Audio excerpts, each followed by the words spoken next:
അപ്പോൾ anti ഏജിങ്ങിൽ daily ഉൾപ്പെടുത്താൻ പറ്റുന്ന ഐറ്റംസ് എന്തൊക്കെയാണെന്ന് ചോദിച്ചാൽ ഞാൻ എൻ്റെ റൂട്ടീനിൽ വരുന്ന കാര്യങ്ങൾ ഞാൻ പറഞ്ഞുതരാം. കൊളാജൻ മറ്റു കാര്യങ്ങൾ അവിടെ ഇപ്പോൾ ഉണ്ട്, അത് വേണ്ട. നമ്മുടെ ഫുൾ ലഞ്ച്, ബ്രേക്ക്ഫാസ്റ്റ്, ഡിന്നർ അങ്ങനത്തെ കാര്യങ്ങൾ ഇൻക്ലൂഡ് ചെയ്യാൻ പറ്റുന്ന കാര്യം. ഫസ്റ്റ് വൺ, നിങ്ങൾക്ക് രാവിലെ ഗ്രീൻ ടീ കുടിക്കാം. 2 നേരം, morning evening green tea use ചെയ്യാമല്ലോ, അതൊരു ബെസ്റ്റ് ഡ്രിങ്കാണ്. അതിനുശേഷം വരുന്ന കോഫി പറ്റുമെങ്കിൽ വിത്തൗട്ട് ഷുഗർ നിങ്ങൾക്ക് കോഫി, ബ്ലാക്ക് കോഫി യൂസ് ചെയ്യാം, അതും നല്ലതാണ്. പല പ്രോബ്ലംസിനും കോഫി നല്ലതാണ്. പിന്നെ വരുന്നത് മാതളങ്ങ കോസ്റ്റ്ലിയാണ്. അതുകൊണ്ട് ഒരു മാതളങ്ങ എടുത്ത് ഒരു ബൗളിലാക്കി വെച്ച് ചെറിയതെന്ന് വെച്ചാൽ ക്ലീൻ ചെയ്ത് ഒരു ബൗളിലാക്കി ഇടുക. ഒരു 3 സ്പൂൺ വീതം നമുക്ക് ബൗളിലാക്കി ആവശ്യത്തിന് എടുക്കാം. അപ്പോൾ ഒരു ആഴ്ച ഡെയിലി കഴിക്കാൻ ആ ഒരു മാതളങ്ങ മതി. പിന്നെ വരുന്നത് ബെറീസ് എന്ന് പറഞ്ഞാൽ ബ്ലൂ ബെറീസ്, കാൻബെറീസ് ഉണ്ട്. ഒരു 3 വെച്ചെടുത്താൽ മതി, ഒത്തിരി വേണ്ട. ചിലർക്ക് ഗ്യാസ്ട്രിക് പ്രോബ്ലം വരും, അതുകൊണ്ട് ആവശ്യത്തിന് മതി. പിന്നെന്താ വരുന്നത്, പപ്പായ ഒത്തിരി കോസ്റ്റ്ലി അല്ല.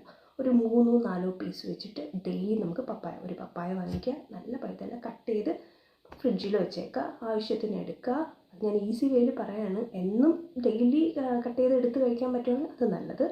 അപ്പോൾ അതെടുക്കാം. പിന്നെ എന്താ വരുന്ന, സ്പിനാച്ച്, കീര ഐറ്റംസ് നമുക്കറിയാം. ഇപ്പോൾ റെഡ് ആയാലും ഗ്രീൻ ആയാലും ഹെൽത്തിയാണ്, അത് നമുക്ക് കഴിക്കാം. വേറെ എന്താ മെയിൻ, പിന്നെ ബ്രക്കോളി വരുന്നുണ്ട്. ബ്രക്കോളി പക്ഷേ ഞാൻ അങ്ങനെ യൂസ് ചെയ്യാറില്ല, അതുകൊണ്ടാണ് ഞാൻ അത് എടുത്ത് പറയാത്തത്. ടൊമാറ്റോസ് കഴിക്കാം. ഇതൊക്കെയാണ് മെയിനായിട്ട് നമ്മൾ ഡെയിലി ഇൻക്ലൂഡ് ചെയ്യാൻ പറ്റുന്ന നമ്മുടെ റുട്ടീനിൽ വരുന്ന ആൻറ്റി ഏജിങ് ഐറ്റംസ് എന്ന് പറയുന്നത്. ഡെയിലി നെല്ലിക്കയോടൊപ്പം നമുക്ക് ABC വേണമെങ്കിൽ നിങ്ങൾക്ക് ഒരു നെല്ലിക്കയും കൂടെ ആഡ് ചെയ്ത് ഡെയിലി കുടിക്കാം. ഇല്ലെങ്കിൽ നമുക്ക് ഐസ് ക്യൂബ് ആക്കി വെച്ചിട്ട് ഒരു ഗ്ലാസ്സിലേക്ക് വെള്ളം ഒഴിച്ചിട്ട്, തണുത്ത വെള്ളം, അത് ഇളം ചൂടുവെള്ളം എടുത്തിട്ട് അതിലേക്ക് ഒരു ക്യൂബ് ഇട്ട് ഡെയിലി അത് യൂസ് ചെയ്യാം. ഏതും നല്ല. അപ്പോൾ ഇത്രയും കാര്യങ്ങൾ. പിന്നെ നട്ട്സിൻ്റെ കാര്യമല്ല, നട്ട്സ് ഡെയിലി കഴിക്കണം കേട്ടോ, 2-3 വെച്ച്. ഇത്രയും മാത്രം മെയിനായിട്ട് നിങ്ങൾ നോക്കി സ്കിന്നും ഹെൽത്തും നന്നായിരിക്കും. ആൻറ്റി ഏജിങ് ബെസ്റ്റാണ്. അപ്പോൾ ഇത്രയും കാര്യങ്ങളൊന്ന് ട്രൈ ചെയ്ത് നോക്കി. ബാക്കി വീഡിയോസ് നെക്സ്റ്റ്